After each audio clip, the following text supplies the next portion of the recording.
সাধু সাবধান, বাক্সের মুখ খুলতে বাধ্য করবেন না, তাহলে ভিতরের সব কিছু প্রকাশ করে দেব।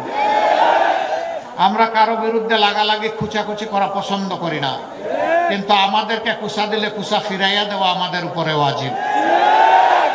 সেই ওয়াজিব কাজটি করতে আমাদেরকে মেহেরবানি করে বাধ্য করবেন না। আমরা আগেই বলেছি, জাতিকে বিভক্ত করতে চাই না, জাতিকে ঐক্যবদ্ধ করে আমরা সামনে আগাতে চাই।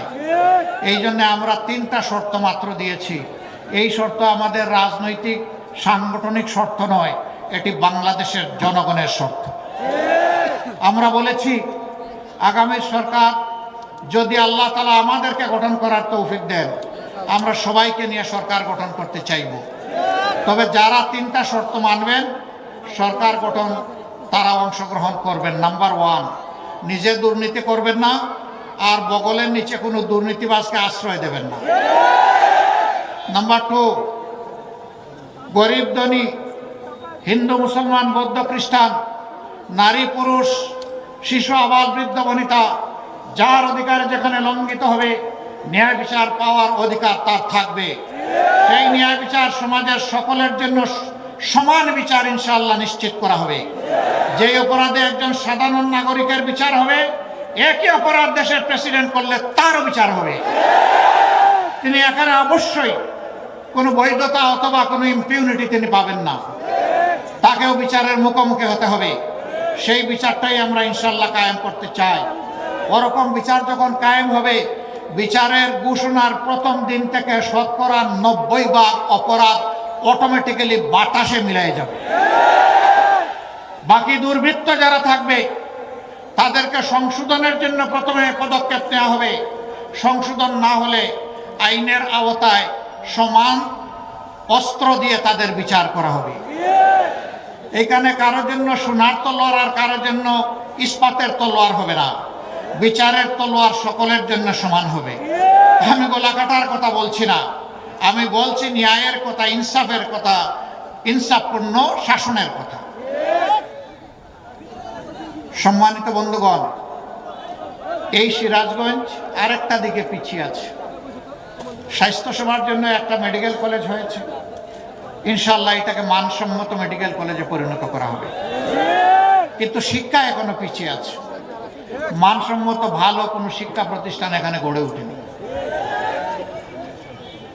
এটা 6টি আসনের একটি জেলা, এটা কেন অবহেলিত থাকবে? ইনশাআল্লাহ তাআলা লাজিম আপনারা দোয়া করবেন। আল্লাহ আমাদেরকে দায়িত্ব দিলে প্রথম নজরটা শিক্ষার উপরেই দেব ইনশাআল্লাহ। এবং সিরাজগঞ্জে তার শিক্ষার অধিকার থেকে বঞ্চিত, সেই অধিকার সিরাজগঞ্জবাসীকে দাবি করে আদায় করতে হবে না, আপনাদের অধিকার আপনাদের ঘরে পৌঁছে দেওয়া হবে ইনশাআল্লাহ। আমার এক ভাই বলেছেন যমুনায় স্থায়ী বাঁধ নির্মাণ। যমুনায় তো বাঁধ নির্মাণ করব না, যমুনাকে খনন করে ওইটাকে ইনশাআল্লাহ জীবন দেব আমরা। উনি বোধহয় যমুনার স্থায়ী পাড় বাঁধনের কথা বলেছেন, গ্রহণের কথা বলেছেন। ইনশাআল্লাহ সেটা হবে, আমি আগেই বলেছি।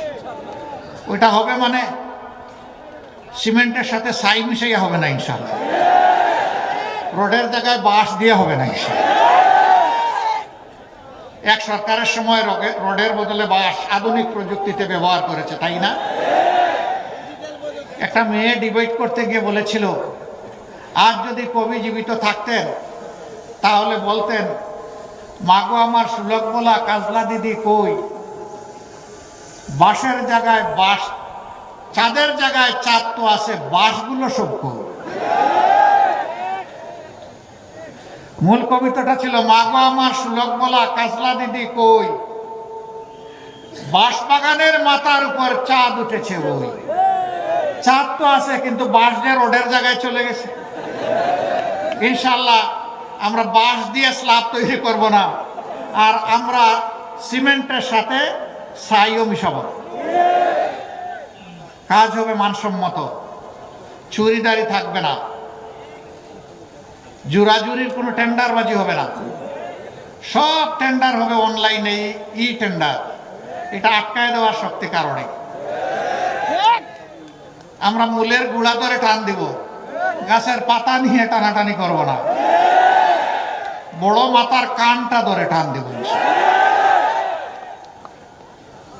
চুনোপুটিকে ধরবো না, ওদেরকে তো নষ্ট করে গডফাদাররা, ওই জায়গায় ধরবো আল্লাহ চাই। ওদের দুই একজনকে ধরলেই দেখবেন সব ঠান্ডা হয়ে গেছে আল্লাহ। শত শত ধরার প্রয়োজন হবে না। প্রিয় জনগণ, এই সব কিছু করতে হলে আমাদের একটা আমূল সংস্কার লাগবে। সেই সংস্কারের জন্য গণভোট। এই গণভোটে আপনারা হা বলবেন না না বলবেন? মাশাআল্লাহ। গণভোটে হা মানে হচ্ছে উসমান হাদি তোমাকে কথা দিচ্ছি তোমার বিচার হবে। গণভোটে হা মানে 1400 শহীদকে কথা দেওয়া হচ্ছে তোমাদেরও হত্যাকাণ্ডের বিচার করা হবে। গণভোটে হা মানে তোমরা যে স্বপ্ন বাস্তবায়ন করতে গিয়ে তোমাদের বুকের রক্ত ঢেলে দিয়েছিলে, আমরা তোমাদের ঋণ পরিশোধ করব হা বলার মধ্য দিয়ে। এই গণভোটে হা বলার মানে হচ্ছে বাংলাদেশে আর ফ্যাসিবাদকে ফিরে আসতে দেওয়া হবে না। এই গণভোটে হা দেওয়ার মানে হচ্ছে আর কোনো আধিপত্যবাদের দালালকে বাংলাদেশে বাংলার জনগণ বরদাস্ত করবে না। এই গণভোটে হার মানে হচ্ছে কোন চাঁদাবাজের অস্তিত্ব বাংলার জমিনের উপর বরদাস্ত করা হবে না। এই ব্যাপারে পুরোপুরি লাল কার্ড।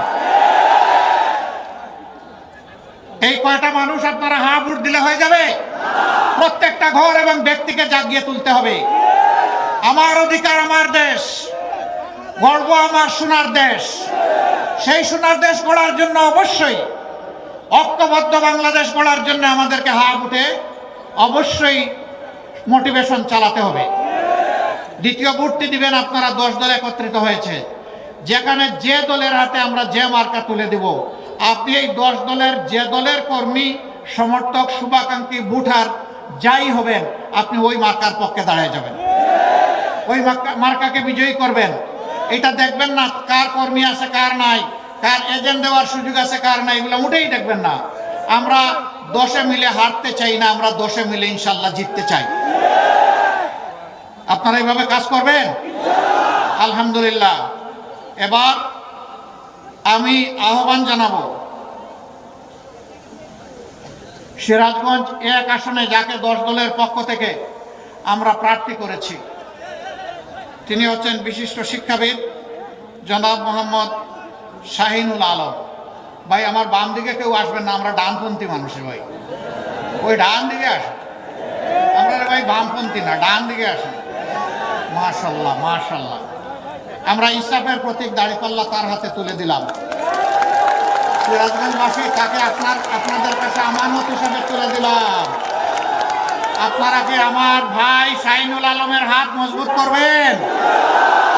10 দলের এই একটা আসনকে বিজয়ী করে সংসদে পাঠাবেন। আল্লাহ আপনাদেরকে সাহায্য করুন, কবুল করুন। সিরাজগঞ্জ 2 সম্ভবত সদরের আসন, এখানে প্রার্থী করা হয়েছে সিরাজগঞ্জ জেলা শাখা জামাত ইসলামের সেক্রেটারি জনাব জাহিদুল ইসলাম। জনাব জাহিদুল ইসলামের হাতেও আমরা ইনসাফের প্রতীক দাঁড়িপাল্লা তুলে দিলাম। ইনশাআল্লাহ জয় হবে কার? কার জয়? মার্কা আছে? কি মার্কা? কি মার্কা?